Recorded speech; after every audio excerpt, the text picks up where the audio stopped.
Hi, it's Deb from Deb's Days Designs. I'm back today with another Christmas project for you. It's another garland pattern. This one, it's Christmas light bulbs. If you've been with me before, you've seen the Christmas tree bunting, you've seen the Christmas ornament bunting, and you've seen the Advent calendar bunting.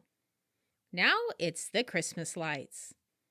Before I get started, I publish new content frequently, so be sure to subscribe to my YouTube channel. And check out my Etsy shop, Deb's Days Designs, where you'll find plenty more sewing and crafting projects, holiday and non-holiday related. It's also where you'll find the written version of this project with the step-by-step instructions, photos, Christmas light template, and a link back to this tutorial.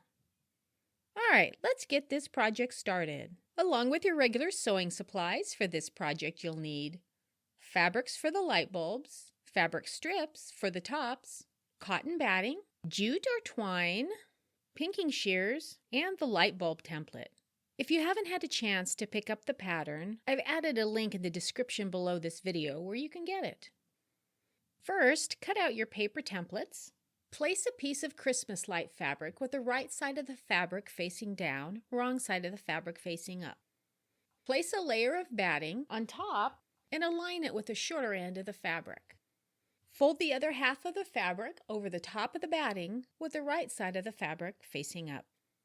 Arrange the light template on top of your fabric and pin it in place. Make sure you have space around all four sides. Rough cut a rectangle around the template, about 1/2 inch from the paper's edge. And do the same with the rest of the templates. Pin them all in place, rough cut around them, and then we'll be ready to do some sewing. Depending on the spacing and arrangement of your templates, you may be able to get 5 or 6 Christmas lights out of one piece of fabric. Stitch the light by sewing around the outside of the template very close to the edge of the paper. Then follow the same steps to make lights from your other 3 pieces of fabric and batting. When all lights have been sewn together, use pinking shears or a pinking blade to trim 1/4 inch to 1/2 inch outside the light. Or repeat that for all your lights.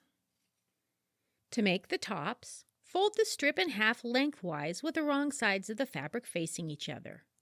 Press to make a crease.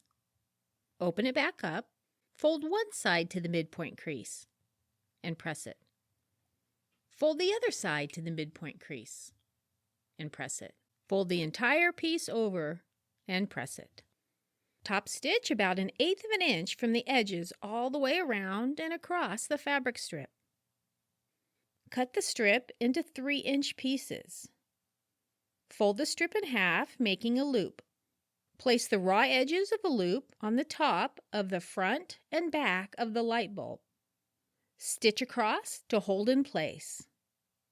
And stitch the loop tops to all the lights. Place a finished light over the twine and slide it to the midpoint. Place your next light along the cord about 1 to 2 inches from your first. Continue to place lights to the left and the right and adjust as needed.